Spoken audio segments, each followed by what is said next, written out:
to engage in an experiment with God. Now, of all people, God is not going to harm you. God created a beautiful, loving system, and as you know, God is only loving. So God is not going to harm you. So there is no harm that you can come to by experimenting with this relationship with God. Why do I fear God? Well, that is because of what you were taught when you're on earth. If you examine some of the teachings that you imbibed when on earth, what were those teachings? Can you remember? About God. What were the teachings about God? I was punished. Yes, that God would be punishing. There were acts done in the name of God. Correct. That were violent. Very violent. Yes. And if you think about your parents, at times they were also abusive and punishing. Extremely. And as a result, they taught you that people who said they loved you sometimes punished you. They do a lot of things in the false name of love. Correct. And you know that now. Yes. And this is one reason why you're still afraid of God, is because you still have a feeling inside of you that that's how God is. So am I projecting an image? You are. You are projecting an image from your childhood onto God, and that has caused you to have a lot of fear about connecting with God, which has meant that you've been primarily trying to develop without God, because you just have so much fear associated with God. So is that a form of rebellion, for a better word? Not really. I feel primarily what it is that unfortunately on earth, many people have had the experience of being abused in the name of love. They're being told that they're being loved while they're being harmed. And unfortunately, we are also told that that's what God does. So if you look at most of the holy scriptures on earth, the Quran and the Bible and other types of books, most of them suggest that punishment is something that comes from God, from the personality or nature of God. And as a result, we grow up believing that God has some of those feelings. It's not true, of course. And when I say of course, it doesn't make any sense for it to be true if you think about it, because God created love, so therefore God would be able to love purely without the desire to punish and without the desire to control or harm others. So it makes no logical sense that God would be like that. But for most of us, it makes emotional sense because that's how we were brought up to believe. And our parents enforced that emotional belief through their own abuse and violence. So many of the times we come into the spirit world believing that God's a certain way when God is not. Or we believe that there's no such thing as God. There's no such thing as the entity of God. I didn't want to recognise the entity of God, So my suggestion now is to allow yourself to start to see that you have a lot of false beliefs about God that are emotional, that come from your life on earth, and that these beliefs need to be released. And the only way they're going to be released is for you to experience the sadness of some of them. Okay. And once you allow that to occur and ask for God's and long for God's love to come to you, you'll find that process very easy. It'll come to you quite naturally once you long for God's love to come. And as long as you remain open to your emotions and allow yourself to be emotionally overwhelmed, you will progress quite easily. Does that make sense? But as soon as you close down your emotions and you do not allow yourself to be emotionally overwhelmed, you'll find progression very, very difficult. That is okay. And you have many people around you who want to assist you, and many of them have learned how to do this. They've learned how to progress in love, and they've learned how to progress towards God, and they now see God as an entity. They don't see themselves as God, they just see themselves as God's child. And these people can assist you. They are brighter than you in their appearance, so you'll be able to recognize them. You'll be able to easily recognize the ones who have learnt a bit more about God than you have. And my suggestion is ask them the questions, but just one point of that's really important to understand: don't just ask questions and intellectually try to get the answers. Try the experiments. Does that make sense? Emotionally, try the experiments emotionally. Because if you just talk about the issue and you intellectually argue with these people and don't do anything emotionally, you will find nothing will happen. The only way we can progress towards God is by following God's way, and that is an emotional way. It's a way of receiving God's love into the soul, and that requires the exercise of your will emotionally, not the denial of your emotions. I feel I have the capacity to do that. I'm not speaking for everyone. Yes, I understand. And it is the choice of every individual whether they make this choice or not. And I recommend to people to make that choice, but the reality is that many people possibly will not. Now, can I just also remind you that you have actually attended some of my seminars in the spirit world in the sixth dimension. If you think about the last few hundred years of your life, do you remember there's been times when Jesus has come to the sixth dimension and talked? There have been many gatherings. Yes, and you've been present. And what did I talk about then? You talked about the same thing. The same thing, yes. Yeah. So can you see how there was many opportunities offered to you? But I didn't recognise you. Correct. But I can feel the feelings of this. Correct. And so you saw me at the time as just another person in the sixth dimension. Yeah. That's how you saw me. Does that make sense? Yeah. Yeah? And so you felt there was no need to listen. But I was drawn to you. Yeah. And the reason why you were drawn is because of the love, you see, that exists. Yeah. And this is why the love of God is so important. Without the love of God, nobody would ever progress beyond the sixth dimension. In other words, nobody would ever progress beyond the first dimension that God created, which was the sixth dimension. Right? And there'd be no other dimensions, in fact, if nobody had ever received God's love. But the fact is that God offered God's love again, and we received it, and there's many millions of people now who have received it and who are enjoying the benefits of it. And you can speak with any of those people. If you have a longing to speak with them, they'll come to you and speak with you about God's love. They'd be very happy to do so. You've opened up a whole new world. Yeah. So my suggestion is to allow the emotions to flow, allow yourself to be overwhelmed. It'll feel relieving. It will not feel as difficult as you've been trying to attempt in the past, because obviously intellectual development and forcing your emotions is a very, very hard process, because God created the soul to be dominant. God created the emotions to be dominant. So it's very, very hard to suppress them, very hard to deny them, very hard to resist them. And that requires a large exercise of your will to do that. And my suggestion is to let that stop, stop doing that to yourself. Allow these emotions to flow. Don't be too concerned about where it takes you, because there are times when it's going to take you back to the very beginnings of your life. And you need to allow that to occur so that you can release these emotions. And once you get through those things, you will understand new things that you never understood before. In a way that feels relieving. It is quite tired of it all. Yes, it is very relieving. And it's great that you feel quite tired of it only after 350 years, because there's been many people, as you know, that have been there for tens of thousands of years who are still doing the same thing. So much gratefulness for you. Yeah, my pleasure. It's been lovely to meet you, Alexandra. Meet you in person this time, first one-on-one, rather than you seeing me at a distance as you have done in the past. I've always been the one peering over.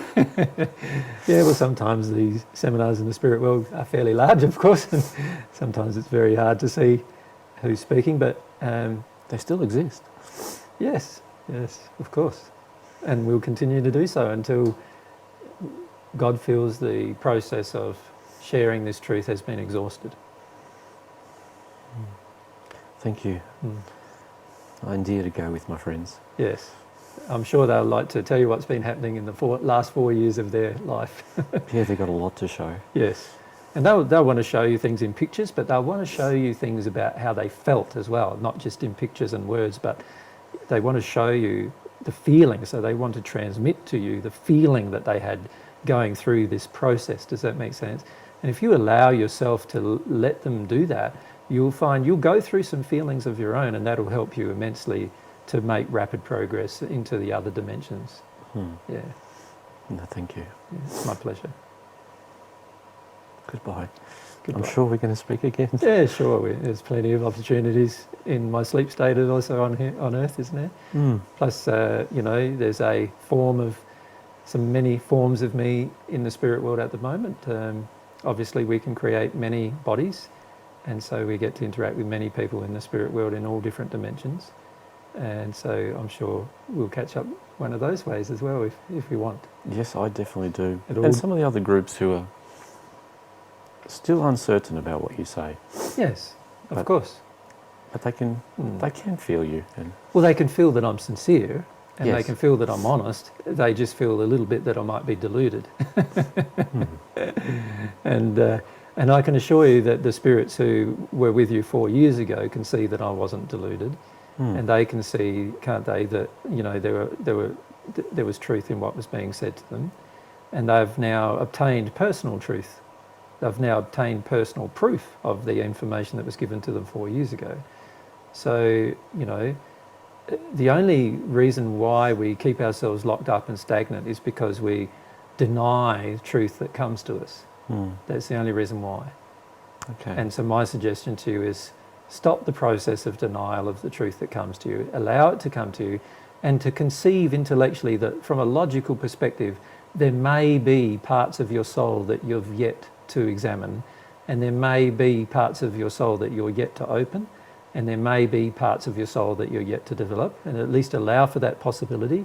It makes sense that in an infinite universe that there would be that possibility, and what I'm suggesting to you is that there is this way of developing a part of your soul that has yet to be developed, and my suggestion is to follow the advice of the spirits who are now with you to develop that part of your soul, and you'll find that that soul can be developed infinitely. It won't be limited to the sixth dimension. So long as I follow this process. So long as you follow the process and so long as you desire to be closer to God, you will have infinite progress. God's an infinite being, and therefore we will just continue to approach God through this infinite progression. If we desire to shut it all down, if we shut down our soul, which is what you've been doing quite intensely for many years, if you desire to shut down your soul, you'll be limited in your development to the sixth dimension. And you will not be able to experience the other beautiful experiences that the soul who becomes at one with God can experience. I have some trepidation in that, but I also have... But remember that all of the trepidation you feel is all about your false beliefs imbibed when you're on earth. They're not truths about God. So you remind yourself, this is how you can use your mind, by reminding yourself that even though you've got to go through these feelings, because these feelings have to come out of you somehow, and the only way they can come out of you is by you're going through them. Once you've gone through these feelings, and even while you're going through these feelings, you need to remind yourself that it's not logical that God is an unloving being. It makes sense that God is a loving being, and God is not ever reduced. If you think about it, you are in development far superior to any person on earth, or almost all people on earth. Is that not true? Yes. And your development is far superior in love. In other words, you can see that the actions taken on earth are very unloving. You can see that the actions taken in your childhood by your parents are very unloving. And the motivations are quite unloving. And the motivations are quite selfish and unloving. I agree. You can see all of that already, right? Now, if you can see it, surely someone who is infinitely more developed than yourself, which is God, can see it. And therefore, God must be far more loving than you are. And God wants to know every one of his children. Wants to not only know every one of his children, but wants every one of his children to know him. In other words, God wants to communicate with every one of his children. God wants to have every one of his children feel her love. A true relationship. A true relationship. A relationship that goes back and forward. God wants to expose all of the secrets of the universe to every one of God's children. That interests me more. God is like a loving parent, more loving than the average parent on earth. And that would make sense, surely, logically. I'll hold on to the belief that that's attainable. And allow yourself to go through these emotional beliefs that it's not. Allow yourself to feel the feelings you have about God that came from your earth teachings. The feelings you have about God that came from your mum and dad's punishment of you. I can see what I do. I seek for the positive assurance and not allow myself to. Correct. One of the things you need to come to understand about the soul is that the soul, while it retains the negative emotion inside of you, you will not be able to absorb the positive emotion. So while you might intellectually have a positive thought, you will not emotionally feel it unless the emotion that's negative releases from you. Does that make sense? Yes. So an emotion on one subject must release from you before a truth on the same subject can enter you. an emotion about one subject must release from you with regard to love before the love on that same subject can enter you. Does that make sense? So a process of release has to be engaged. Okay. Yep.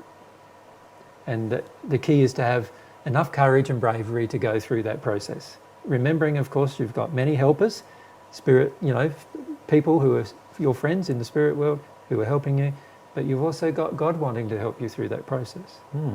So you're not alone going through the process. Even at times you might think you are, but you're not. But the emotions are all inside of you, so they have to be experienced by you only. Nobody else can experience your emotions for you. Nobody else can release your feelings that are sad and afraid and shamed and all of those feelings that are what you classify as negative feelings that you've been had control of up until now. Nobody else can let go of them for you. Only you can do that. So every time you talk about that, I just automatically start to get heavy. And you know they're there, right? You can feel they're there, They're so there. let yourself feel them. Okay. Yeah, let yourself go through them.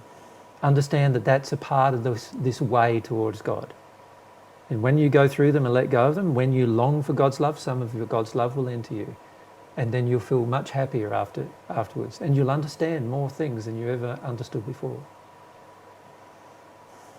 It's a beautiful description. It is. Yeah. But there's feeling behind it too. Yeah. No, thank you. Yeah. It's a pleasure. And I hope you enjoy that process, because it is you'll find that after a while you will enjoy the process. At the beginning it's a bit scary, because you get overwhelmed emotionally and it's not something that you've been used to doing for a long period of time, and so it's a bit scary, but the beauty is if you allow yourself to go through the process, you'll start to enjoy it and you'll start to feel alive, like you'll feel very different to what you've felt up to now, and particularly for the last few years in the spirit world. That'd be really nice. Yeah. Because there's been this developing sort of feeling of dissatisfaction, hasn't there, over the last few years? Yeah, there has. Yeah. And this is the reason why. To a degree, it's quite worthless. Yeah. From a feeling perspective. Correct. Even though you've progressed to the sixth sphere and show love to other people, there are still these emotions in you that need to come out. I didn't feel the sense of achievement I did feel when I originally got here. Yeah. Yeah. And that's the power of truth. Truth exposes all of the things we do that are out of harmony with God's love. And it draws you. It draws you, even sometimes unwillingly. That's true. In other words, you feel the pull of it. You feel the Yeah. pull of love and truth from God, even when at times we're so resistive. Yeah, it's quite remarkable. It's a remarkable system God created. You would expect that from the most cleverest person in the universe. There just seems to be so many facets. Never-ending learning curve. And Well, it will be it's quite never-ending. beautiful. Yeah, it will be never-ending because God is infinite. So obviously, by definition, our learning will be never-ending. so, just as a final question, will I be able to meet Adam and Eve? They are in the spirit world, in the dimensions above the seventh sphere. And I'm sure if you wanted to have a discussion with them, they'd be happy to come to you and talk to you about what they remember from the beginning of their life on Earth. And, there's some unique things they remember that nobody else has had the opportunity of experiencing, obviously, which they'd be able to tell you. And they'd also be able to share with you some of the feelings they had about why they made the effort to be God's rather than to receive God's love. And so certainly they'd be happy to come to you, I'm sure. But again, you've got to have a sincere longing for the conversation. And would they know the answers to why God created the sixth sphere, this environment? They would be able to...